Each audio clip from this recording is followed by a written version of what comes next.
Bak bilyong-bilyong pondo daw sa Mindanao nung Duterte Mindanao admin. versus Bakit? Luzon? Kung hindi dahil doon, malamang hanggang ngayon wala kaming bypass road, tunnel road, investor na dati takot mamuhunan. Naririnig mo lang kasi yung putukan pero bingi-bingihan pagdating sa pinaghuhugutan. Napukusan lang yung Mindanao ng isang termino. Isang termino! Tingin mo na agad sukdulan? Pangungurakot ba talaga yung kinagagalit mo o sanay ka lang na kayo yung mas natututukan? Ano? Kaya dito magtataka ka asa si congressman? dalawang Ba't tatahimik? Ito pong Hagonoy, isa lang pong bayan to sa 1st District. Kung pupuntahan ko yung bayan ng Baliwag, yung bayan ng Ganire, Meron din? lahat, Ganyan din kalaki? uubusin po ang ating programa nang sa Bulacan pa lang na ilahad ang katotohanan kung magkano na pong pera ang winawaldas dyan at ninanakaw dahil pinagsasamantalahan ang mga taga-Bulacan, partikular ang mga taga-Hagonoy. Think about it! Ayaw ko na sanang marinig Ted Filon, mga kadonatics. Alam nyo naman, di ba? Sinabi ko na yan noon kung bakit. Pero nung narinig ko to, okay, accidentally, and I was like, what? Deserve nyong malaman din to, mga kadonatics. Ang sinabi niya patungkol sa Bulacan. Nako, sobrang ganda. Tinira niya si Vince Dizon, mga kadonatics, ang DPWH Secretary. Lan! Kaya nga, mga kadonatics, ha, panggaganso na daw ang ginagawa ngayon ng DPWH. At ito, bago natin panoorin, mga kadonatics, itong si Ted Filon, panoorin mo muna natin tong flip top. Sobrang ganda ng sinabi ng isang flip-topper. I don't know his name, mga kadonatics. I'm not fan of flip-top, but dang, sorry. Dumaan sa feed natin at nakita natin, sobrang ganda ng pinagsasabi niya. Duterte, wala pa ring tatalo sa pamuno nyo. Kami po ay saludo sa inyo. What? Alright, panoorin natin. Kunti lang itong mga kadonatics, huwag kayong alis. Okay? Pero kung totoo man, ba't ako magre-reklamo sa ganong banda? Parang kinukompliment mo lang na DDS ang dailan but safest city kami sa buong bansa. Tangina mo. Bak bilyong-bilyong pondo daw sa Mindanao nung Duterte Mindanao admin. versus Bakit? Luzon? Kung hindi dahil doon, malamang hanggang ngayon wala kaming bypass road, tunnel road, investor na dati takot mamuhunan. Naririnig mo lang kasi yung putukan pero bingi-bingihan pagdating sa pinaghuhugutan. Napukusan lang yung Mindanao ng isang termino. Isang termino! Tingin mo na agad sukdulan? Pangungurakot ba talaga yung kinagagalit mo o sanay ka lang na kayo yung mas natututukan? Ano? Ayaw mong maging balanse yung bansa pero panay reklamo niya sa akin na bakit yung Mindanao wala masyadong building? Tangina mo! Tinuturing na food basket yun sa atin. Preskong prutas, murang bigas, karamihan doon nang gagaling. Sa bakod namin tinatanim pero nasa mesa nyo yung pagkain. Ano? Oh, God. Dahil Dahil personal na sobrang ganda! Oh, saan hindi tayo makapiright dito, mga kadonatics? motibo kung saan na napupunta? Gusto mong punuin ang building yon? Bakit? Handa ka bang magutom ka? Sinabihan mo daw yung mga tropa mo wag mag-react sa rounds ko? Sige! Gaga! Maaaring lamangan mo ko sa ingay pero sa isip, asa! Lagyan mo man ng silencer, aking matitinding bara, mapipigilan mo lang yung tunog pero hindi yung bala! Sobrang ganda. Pero kahit anong pangit ng yung bunganga, wala kang narinig na nilait ko yung politiko mo doon ka sa akin humanga. Kanya-kanya tayo ng pinagdaanan. Ba't kita didiktahan sa kung ano ang tama? Walang nananalo sa gantong debate pero talo yung walang pangunawa. Tandaan mo yan. At doon tayo nagkakapareha. Parehong merong hinaing, pareho din na may reklamo. Pero di sapat yung piling lang edukado. Dapat danas mo yung hirap ng mga tao. Ngayon tapos ka na, pakisabi din sa iyong amo, galing pa ng DDS, ikay malinis train ang baho. Sobrang ganda, grabe. Grabe. Woo! Kakaiba. Iba talaga yung flip-topper, mga kadonatics. I'm not fan. I don't listen. Siguro noon na napapakinggan ko, mga kadonatics, but ito maganda. Sobrang ganda talaga. Hindi nila alam mga kadonatics na dahil sa pamumuno ni Tatay Digong, nagiging maganda ang kitungo ng ibang bansa sa Pilipinas. Ngayon, alam nyo ang meron?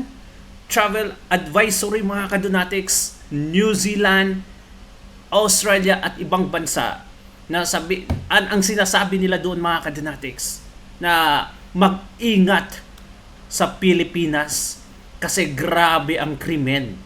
Nakakahiya. Hindi ganyan mga kadonatics sa panahon ni Tatay Digong. Pero ito, wag na nating patagalin ang sinasabi ni Ted Filon dito. Basta, ito. Kasi ito ho muna, para ho ninyo maintindihan na ako ho, personal sa aking pananaw dito, Tsa, itong sulat na ito ng DPWH, Yan na. panggagasyo lang ito eh. Panloloko na naman ito. Panluloko talaga, Vince Dizon. Anong nangyari sa iyo? Stress ka na sa panluloko mo. Sa kayo lang, yung mga taga Bulacan, yung mga taga Hagonoy, dito sa sinasabi nyo, kailangan nyo na naman ng pera. Para saan? Master plan ng flood control projects. Kaya ho, ako'y magtataka din kung bakit yung provincial vice governor, yun din ang kanyang sinasabi na, and then, hello? Kung pupuntahan natin ang buong budget ng Bulacan lang, mga kapatid, buong Bulacan lang po ito mga kapatid Hindi pa kasama dito ang ilang pong mga lalawigan sa Region 3. Kung pupuntahan natin ang budget na nailaan sa lalawigan po ng Bulacan lamang for 2023, ang budget niyan 11,901,004,000 pesos. Saan sila nakatutok ngayon? Kay Mary Grace Piatos na 70,000 pesos mga kadonatics. Ibinigay for medicine. Ayaw nilang mag-imbestiga ng 11 billion. Kasi sila mismo mga kadonatics, may bilyon-bilyong ninakaw. Mga 11.9 billion for Grabe 2023. kalaki. Ngayon mga kapatid, para po sa Bulacan lang. 2024, mamaya na yan na set, mamaya na mo ilalabas yan, mamaya na. Ngayon po sa 2024, ang total budget for Bulacan alone para po sa mga flood control projects ay 14.6 billion.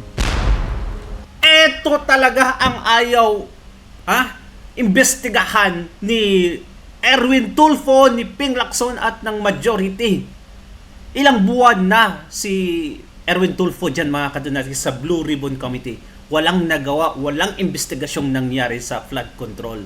Tapos sinasabihan nila na ang minority daw ang nagpapabagal, ang pumipigil sa investigasyon na yan. Grabe ka mga demonyo talaga, no? Ay nako.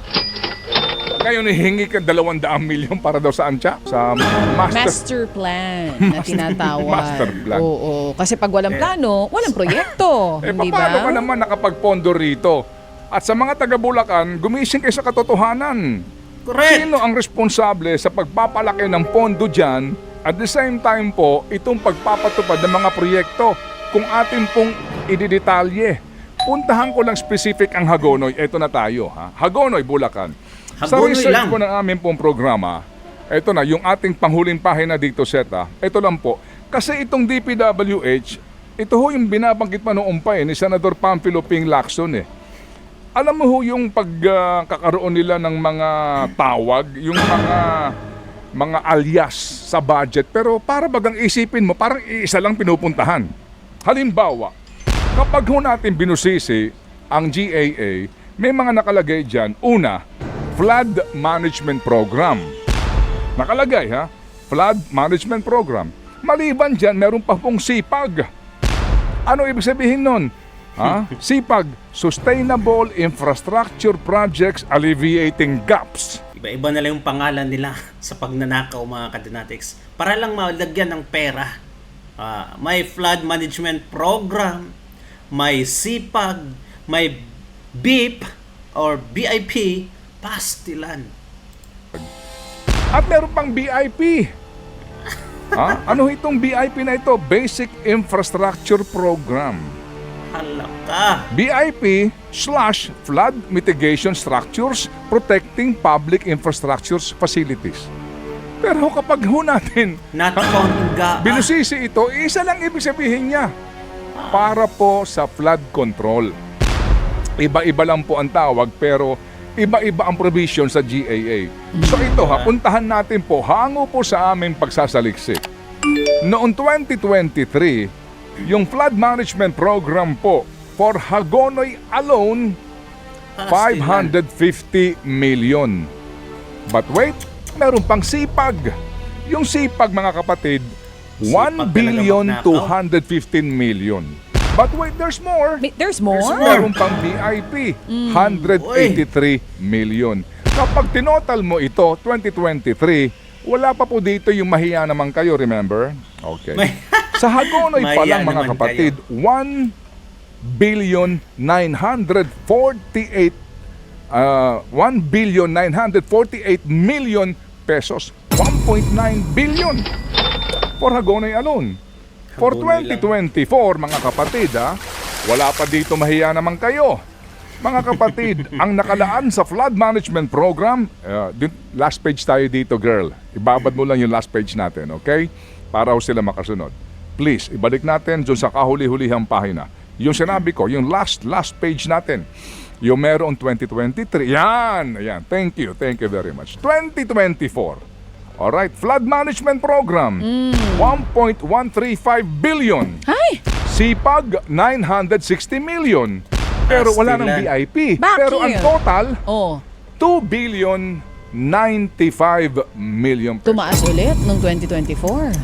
2025.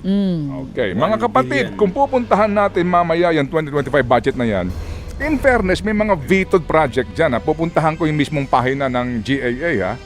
Mismo. Okay. Vetoed by the President. Ibig sabihin, wag natin ipatupad ito. Okay. Pero despite that, May nakalusot pa ang rin. laki pa rin po na nakuha ng Hagonoy, Bulacan. 2025, Flood Management Program, 260 million. Sipag, 925 million. BIP, 180 million. Total, 1 billion 365 million. So kapag tinotal mo, kasi po for 2026, matapos nga po itong mahiya naman kayong skandalong ito, at ang Bulacan po naging focus, di ba, ng korupsyon sa DPWH flood control projects, wala na pong alokasyon ng flood control for 2026 ngayon yan. Okay? But you have to consider na dapat yung mga proyektong yan, hindi agad yan natatapos nila, di ba? Dapat yan hanggang ngayon meron pang ongoing projects. Ay, Kasi nako. mamaya, iisa-isahin ko dito, pare-pareho amount nito eh. Tigi 100 milyon, tigi 80 milyones. At yung mga pangalan ng proyekto, meron po pare-pareho lang din at pare-parehong amount taon-taon. So kapag natin tinotal yan 3 taon na yan, hango po sa GAA, it's 5 billion 408 million pesos for Hagonoy alone. Hagonoy, Bulacan. So ano yan, isang distrito lang ng Bulacan, mga kadonatics, 5 billion na agad. At kasi nagkabaha-baha, mga kadonatics.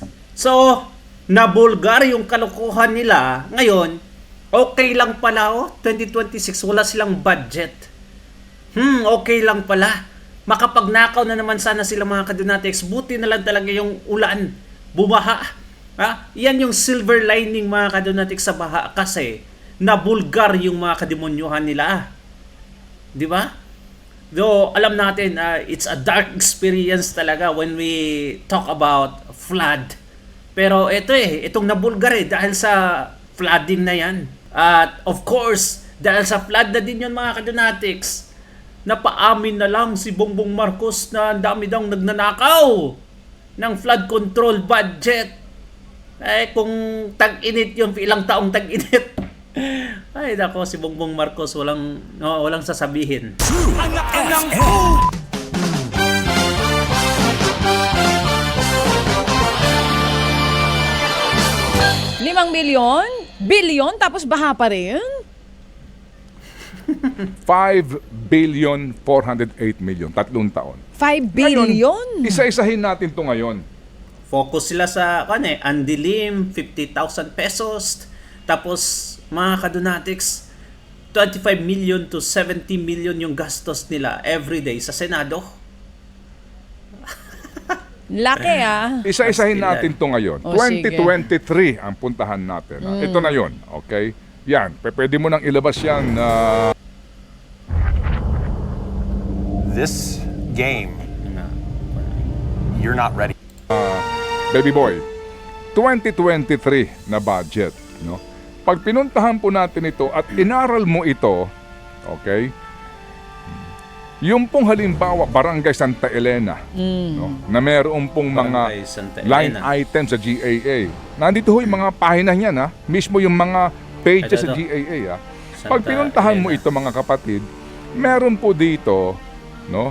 Pare-pareho lang ang amount, pare-pareho din po yung tawag.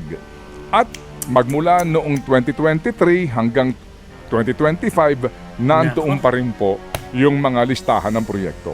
Pastilan. Kung pupuntahan mo, halimbawa, line item, construction, Ibig sabihin nito, gawa-gawa lang talaga mga kadonatics. Nilalagay lang yung mga pangalan ng barangay na yan. Tapos, tingnan mo, same-same lang yung amount. of revetment along Hagonoy River and its tributaries at Barangay Santa Elena, Hagonoy, Bulacan. Andito yung amount, 60 million. Pagkatapos niyan, sunod-sunod na yan. Construction of revetment. Ang revetment, ito po yung wall. Retaining wall po ito para hindi po kainin yung lupa doon sa ilog. River wall, Opo. parang ganun. Ito po mga kapatid ay 2023 lang ha. Itong mga proyektong ito, pare-pareho amount to. Kalahating bilyon kaagad. 75 million pesos. Nakita mo? Merong Kalahating- 70 million pesos. Ito po ay sa flood management program pa lang. Oo. Meron pa po Santa tayo Elena, dito lahat. para po naman sa sinasabi po na sipag. So kapag tinotal natin ito sa isang taon 2023 mga kapatid, Santa pati Elena nga lang po, pati nga po itong sipag at etc. Eto na po ang total nito, 1.948 billion pesos. Kapag ito. kinompute mo yung number of projects, doon pa lang sa sipag 13 na. 1.1 billion. Ano ito? Construction of flood mitigation structures along Barangay San Agustin, Hagonoy, Bulacan. Ang haba po nito, pare-pareho ang kanilang title. So Pastilan, hindi ko na ito 80. isa-isahin pat mauubos ang ating programa. Pero kapag pinuntahan wala. ninyo yung 2024, kapag pinuntahan po natin Same itong pa rin. 2025, in fairness, yung 2025 po, may nakalagay Iniba na. sa GAA pero may vetoed po, merong cross yan. Hindi ipatutupad. Vetoed na kasi mga kadonatics, nagkabulgaran na. Pero may nakalusot pa rin. Look at this! 80, bobo. Ay, nako. Pero meron pong mga 150, allowed 150. pa rin na sa listahan po na amin pong nakalap. Ang inabot Kakaya. nito, 1.365 billion pa din. Meron pa rin silang sipag, meron pa rin silang BIP, meron pa rin po. At ang mga perang ito, ang presumption mo, dahil sa GAA yan, nailabas yan. Kaya ngayon ang ating katanungan sa mga taga-Hagonoy at mga Sana. taga-Bulacan, kailan kayo maniningil sa mga taga-gobyerno diyan sa inyong bayan? Kailan niyo Correct. papapanagutin yung congressman na sumagot sa inyong katanungan? Congressman, nasan ka? Hindi ba? Hello, Senator! Amen! Amen! Sino ba dyan sa Wala Bulacan? namang masamang magtanong. Hindi Actually, ba? wala namang Batangas masamang magtanong. na Tama. Ristro, di ba? Tanungin natin ang mga halal ng bayan sa Bulacan. Sa ganito, kalaking pera o pondo na inilaan sa aming bayan. Bakit po hanggang ngayon lubog pa rin sa baha ang Hagonoy? Uulitin ko, mga kapatid, ang katotohanan, hindi maaalis ang baha dyan sa Hagonoy. Tama. Kasi tabi ho sila ng Manila Bay. Correct. High tide po, parang sa Navotas at Malabon. High tide, automatic aabutin ka ng tubig ng galing sa dagat. Hindi po ba? Kapag malakas ang ulan, madadagdagan. Kasi nga, walang dadaluyan palabas. Yung baha na nanggagaling sa ulan. Oo. Ang atin po dito, sa gitna po ng katotohanan na iyan, pondo at pondo ka pa rin. Hindi ba? At ngayon, parang inuuto nyo yung mga taga-Hagon, taga-Bulacan, at sabihin, gagawa tayo 200 million pesos na budget para sa isang master plan. Oo. Anak ka ng... Anak ka ng Yung kausap mo kanina sa Gusto niya ng mag-PI mga kadonatics eh. Wait lang ha. Current district representatives, congressmen, congresswomen in Bulacan, 20th Congress mga kadonatics today. Okay, this year. First district, Danilo. Sino yan? Second district, Agustina Dominic. Third district, Mark Cholo Violago. Fourth district, Linabel Ruth Villarica.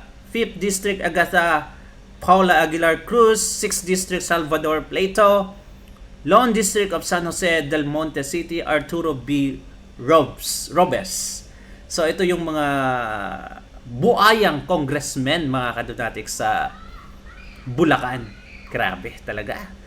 I'm not too familiar with them mga kadonatics, but for sure, okay, dahil may mga flood control anomalies itong mga kumag na to, pumirma to sa impeachment case ni Inday Sara Duterte.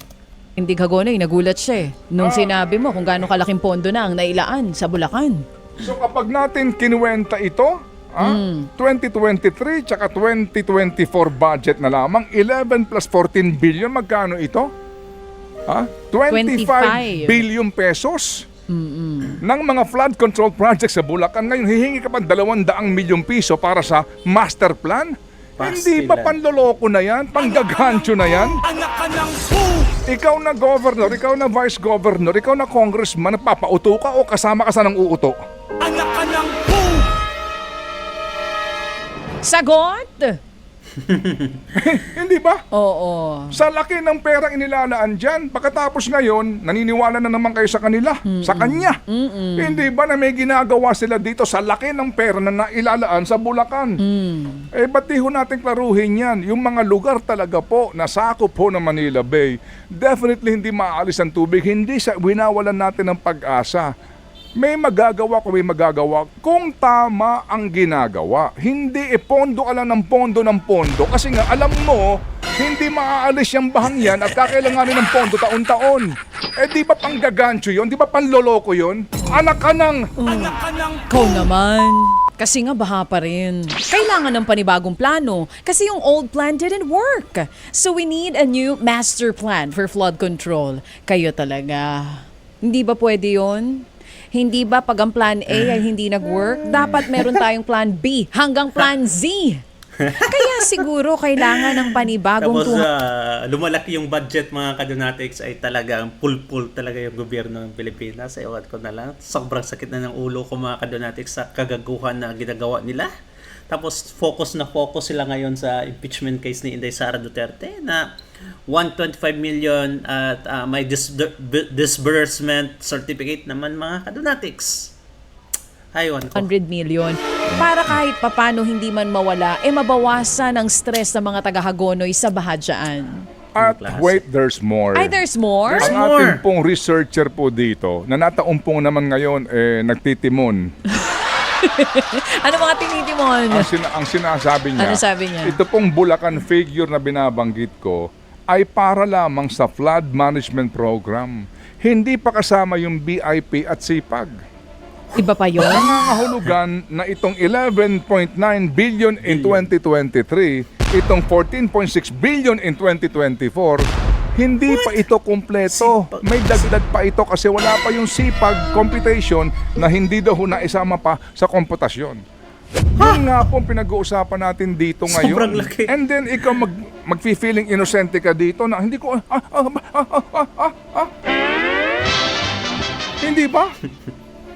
Paano humantong sa GAA yung ganyang kalaking budget? Saan napunta ito?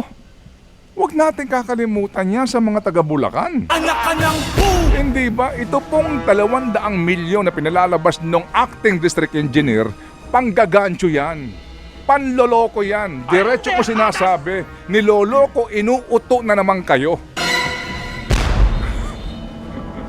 Kung kailan ka pa umabot ng higit ng ilang bilyon, tapos 200 milyon para saan? Para na naman kayo umasa, uy may ginagawang master plan. Ano yun? Hindi ba? Master plan. Kaya dito magtataka kayo, asa si congressman? dalawang Matatahimik. Ito pong Hagonoy, isa lang pong bayan to sa 1st District. Kung pupuntahan ko yung bayan ng Baliwag, yung bayan ng Ganire, Meron din? lahat Ganyan din kalaki? Uubusin po ang ating programa nang sa Bulacan pa lang. Bakit natin pinag-uusapan ito? Nang sa ganun po yung mga nasa ibang lalawigan, maging ganun din po nga sana. Salamat po sa tindig. Hagonoy. Hagonoy. Kasi kahit pa paano po, merong isang grupo na ito nga po't umuusisa. Pero, siguro din po sa kakulangan sa kanilang oras. Kinakailangan nila ng guidance din. Yung totoo, natutulong sa kanila na ilahad ang katotohanan kung magkano na pong pera ang winawaldas dyan at ninanakaw dahil pinagsasamantalahan ang mga taga-Bulacan, partikular ang mga taga-Hagonoy. Think about it! Mga kapatid, Ay, nako. Sobrang nakakapu. Grabe. Iba na talaga ang Pilipinas, mga kadonatics. Pinamunuan ng mga demonyo. Tapos, binabatikos tayong mga DDS supporters dahil daw na nakasuporta tayo kay Inday Sara Duterte. Ang di nila alam, ewan ko kung anong kinakain nila, mga kadonatics, at kinain nila na grabe yung pakikibaka natin, pakikipaglaban natin kontra korupsyon. Ay nako. Tapos may mga loyalista pa na I rest my case, mga kadonatics. Comment down below at babasahin natin yan. Don't forget to like and subscribe. Thank you so much and God bless you, mga kadonatics. Bye-bye.